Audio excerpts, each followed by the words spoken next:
Oh, it's this player again. We lost to them earlier. We now know they have Red Singer, so we can try and play around it. This could be an interesting option for the first turn. Don't need this yet, and I probably don't need this early on. So I'll play or replace one of these 3-drops depending on what my opponent does. This is a pretty good win con, maybe worth holding on to. So if they play something that dies to this... they didn't. How much do I fancy taking damage from Mist Dragon Seal? I can probably deal with that. In the meantime, this Radiant Dragoon doesn't easily die on board. This could just get killing edged and we lose, but whatever.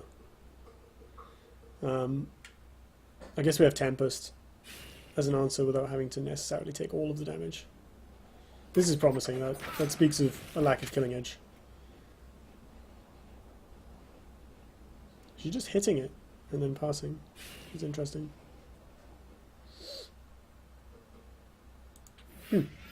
Alright.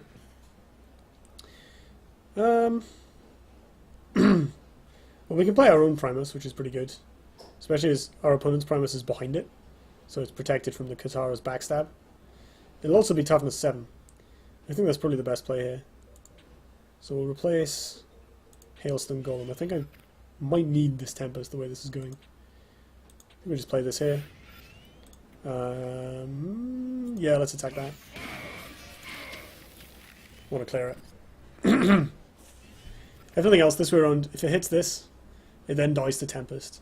So we can probably clean up with Tempest after this turn. Like if she goes killing edge and then attack, Tempest cleans up.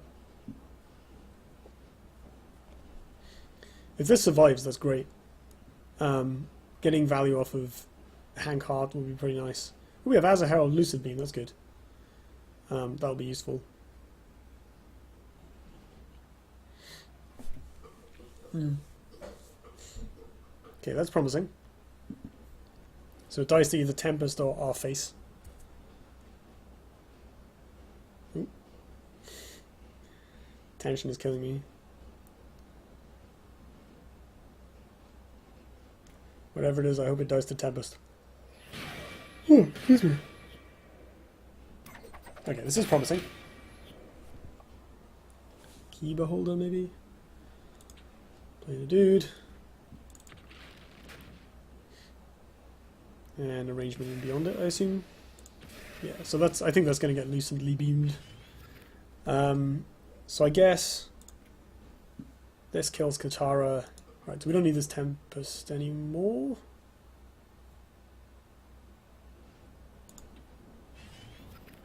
It's not a bad 2-drop either. If we've got a way to heal this, that'd be awesome. I don't really need to heal my face right now. Although I guess I am about to take more damage, so maybe. So I'm going to kill this. Oh, provoke. Why do I keep forgetting about provoke? I can move, that's handy. Protect myself ever so slightly. Kill this.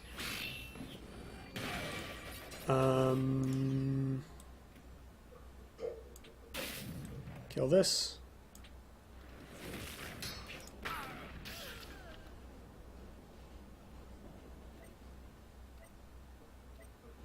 Herald. Beam. And force my opponent to take more damage if they want to hit this with their face. Go. Feel like that was a good turn. We don't have much of a board. I guess those are mostly even trades. The Primus traded with my opponent's Primus plus the Katara. Ugh! Ooh, that's gross.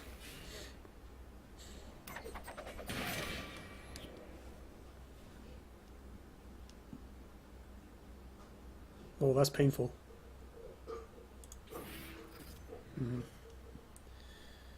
Next turn, Pandora. feel like I'm killing this playing Hank Hart and my own Rustcrawler. Probably that instead of Rustcrawler. Kind of sucks to be this far away from my opponent. But it's probably worth it. Hank here. And let's just play this close by.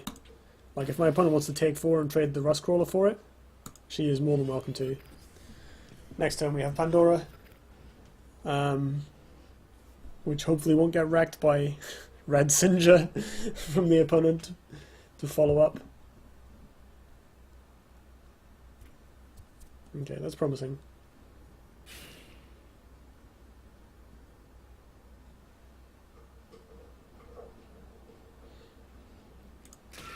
Oh my. Right. Feel like Singer's not happening. I feel like this is happening instead. We go this, Singer, Pandora. Like we raw Hank, and we put him in the corner, and we kill this thing. And we come up here. I wonder if there's a way that I can position such that Red Singer can't get at my opponent. Can't get at my Primus. I don't think there is, at least not without allowing the 2-3 to hit me, which may be a problem. I can go here, Primus here, Rustcrawler here. It's not bad. Oh, the Rustcrawler can just go around the back though, right? And play the... Oh, but then it might hit the Rustcrawler. Doesn't deterministically hit me. Yeah, that's probably about as good as we get.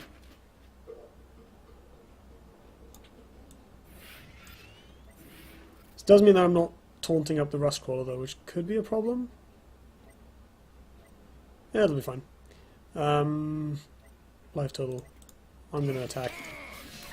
I can't really beat Red Singer in a fair fight.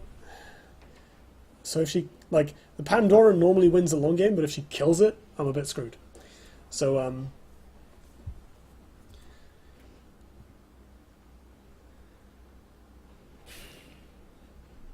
right. So there's... Yep. Called it. Right, 50-50. Come on, come on. Yes. Okay. Good. We can kill the Singer now. And that was my opponent's entire turn. Awesome. Don't need this Azret Lion. Hello. How you doing? Ooh, healing. That's good. Alright, so we kill this. Wait, do I have lethal? No. I'm 2 off. Is that worth respecting? I think I do actually just kill this.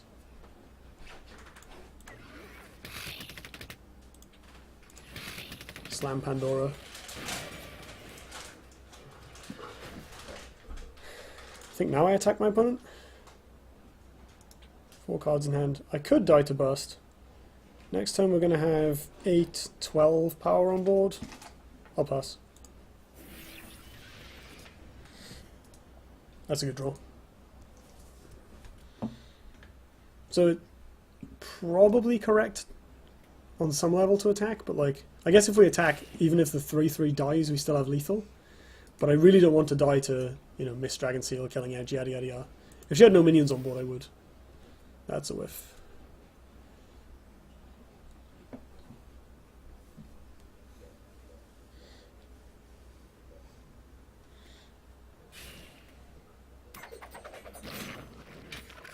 Oh, 3-3 died, but it got him damage anyway, so that's us winning this game, I think.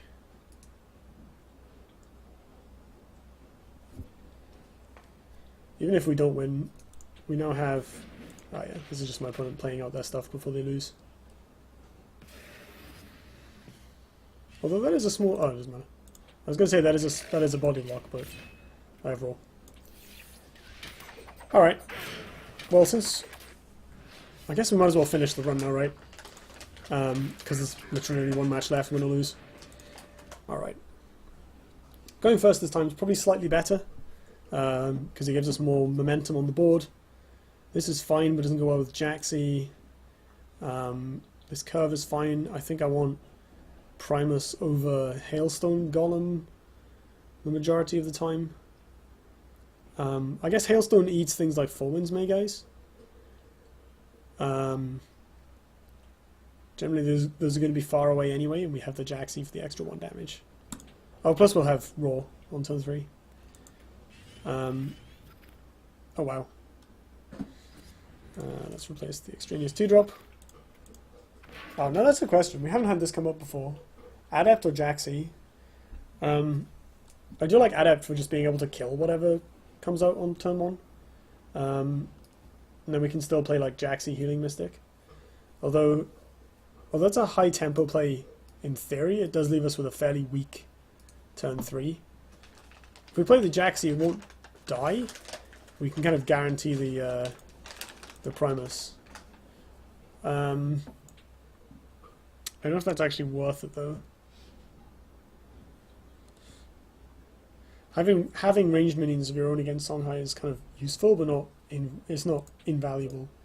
On the flip side, Phoenix Fire is a common, so I think in the interests of, I don't have a 3-drop. I don't really want to spend my turn 3 playing 2 2-drops when I could replace them into higher impact cards later on. I think we're gonna go for the Jaxi and just play a Primus. Okay, so this is kind of fine. That's less fine. That doesn't deal with it.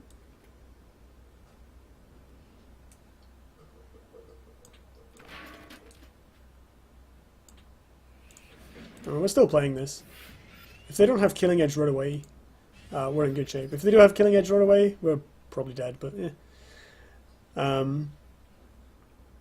Because we can play Ironcliffe Guardian next turn, we can take this. I guess you could actually come over here, play a 2-drop. But then we can come around and drop the Silver Guard. Oh wow. Okay, that's not... Death Strikes! Oh, come on. Okay, so we need Lucent Beam, and we need it essentially now.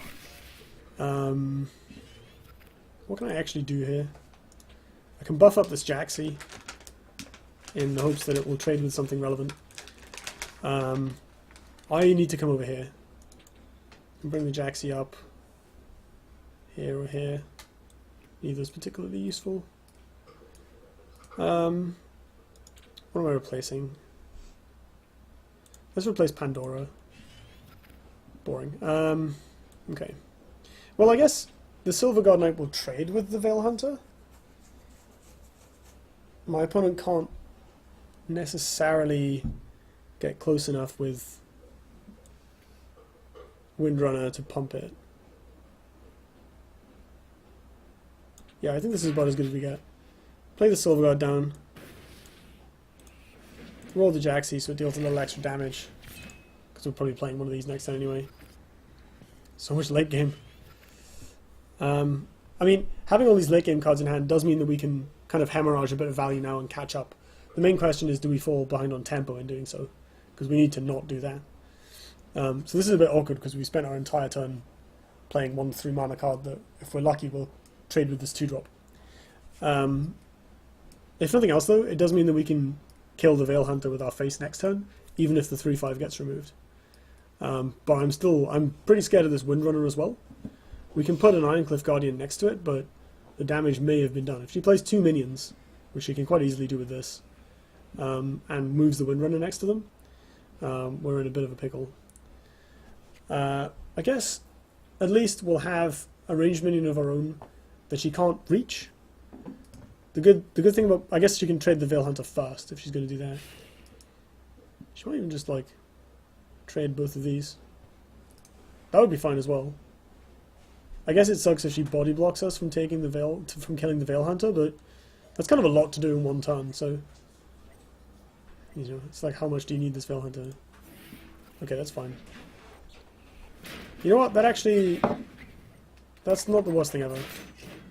I mean, it's pretty bad, but it's not... So it still gives us a chance to draw Lucent Beam. In face. We're only 1 damage off killing this as well.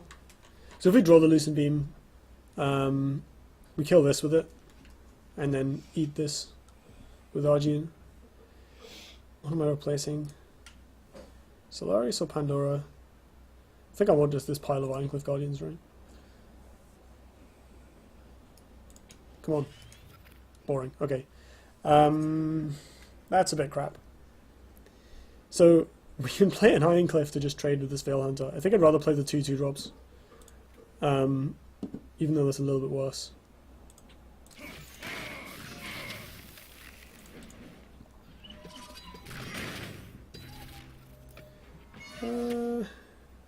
Yeah, because the Ironcliffe basically does nothing, it just trades. Whereas the double 2-drop has a chance of doing something a bit more.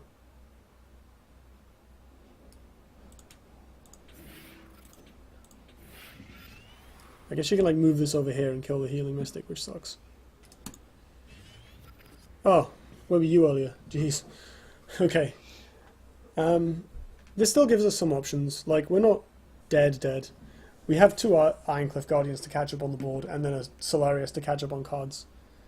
And we're still on 20. So, if she has, like, Killing Edge now, that's pretty bad, but she hasn't drawn one yet. That's fine. These guys are toast anyway. That's actually good for me. She's spending 3 mana and putting effort into killing them, like, I don't care that much. They're gonna die to this anyway. Sure.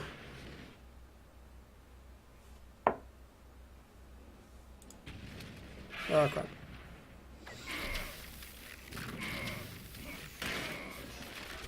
Well, scratch that statement. Gee, okay. I guess we have to play Ironcliffe to trade with this. I guess the Tempest goes. Just after we've used all that healing.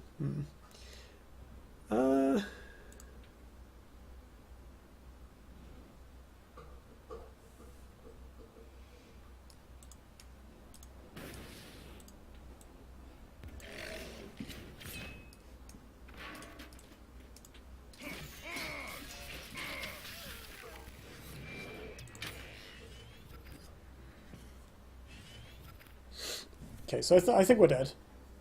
I mean, all she really needs to do is kill this, and we lose to the Veil Hunter. Okay, good. That's promising. So we can play the second Ironcliffe to contest whatever comes down now. What? I guess we can, like, Repulsor Beast that and hope she doesn't have Mist Dragon Seal. How much mana do we have? 7. Am I at the point of Lucid Beaming a Heartseeker? Card's probably more valuable than that. Yeah, I can just trade the 1/1 for it. I'd rather find a threat. I'll do. Okay. How am I doing this? I think I'm running away.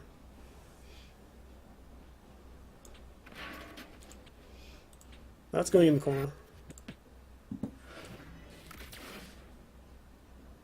Here's an Azeroth Lion. I think I'm actually just meant to body block with it. And I'll trade these. This is annoying because it makes my Ironcliffe a lot worse because it just dies to the Hamon. I actually got the Mist Dragon. Juxtaposition. Sure. Alright, well, that sadly brings our run to an end, but it was a pretty good one. I mean, 11-3 is pretty awesome. Especially for a deck that was drafted without being able to see what we were doing. Because all the cards were invisible. So what have we got? This is the important bit, right? That's super free Gauntlet ticket. Oh, nice. Ranged minions and card draw. Exactly what I want in Gauntlet. How appropriate. Right, let's crack open that pack. Yeah, I think there's not that much to analyze about why that run went... Oh my! Sorry, I was going to give some analysis, but I got distracted by how amazing this pack is. Oh, it's foil. Oh, sweet. Value. Oh, cool. I haven't played with this yet. I'll have to try it. I think I've got one from the monthly card gift box, but now I have 2, which makes them a bit more reliable. Yeah, analysis. I don't think there's that much to analyze about why that deck was so good, right? Like you look at the 2-drops, they're all amazing. You look at the 3-drops, they're all amazing. You look at the 4-drops and 5-drops, same thing again. You know, we're just kind of rolling in good cards basically. There wasn't a martyrdom or a circle of life, like some piece of hard removal that can swing the game. Like martyrdom is nice because it can kill things that cost twice as much. Oh, that's an excellent card. Yeah, it can kill things that cost twice as much as it does. Yeah, it gains them some life, but that's not as big of a deal if you're just grinding resources. One thing I did find interesting actually was that we had a Solarius and I never played it, apart from that one game where I was just throwing it out there before I died. Like, there was just never an opportunity for me to run it out there, either because I was behind on board, but more normally because I just needed to, I didn't really quite run out of resources. If you go in and out, then you can see what you were picking. Yes, I found that out later. At the time I was just confused, but I decided to struggle on and memorize it. It actually more or less worked, fortunately. But yeah, when your draft starts with pick one, pack one, Ironcliffe, Guardian, and then like 4 picks later you get another one, you know you're in good shape. So I think I'm actually slightly disappointed that we didn't go for the full 12 wins, but there were some pretty hairy games. Like if I'd drawn the Tempest a turn earlier in that game just now, I think it goes very differently. I don't know how the rest of my opponent's deck stacked up against what I had, but my hand was really stacked for the late game. So hopefully we'd have been able to play, Ironcliffe into Solarius into Pandora and just win. Assuming that wasn't a thing, without the Tempest. Trying to think, is there much? We could have drawn Lucent Beam to kill the Veil Hunter. We could have drawn Sunbloom, Lightbender. So we actually had quite a few outs. We just didn't hit them. So I think we definitely could have won that game with slightly different draws. The deck in general I think was relatively resilient to the opponent just having a ranged minion early.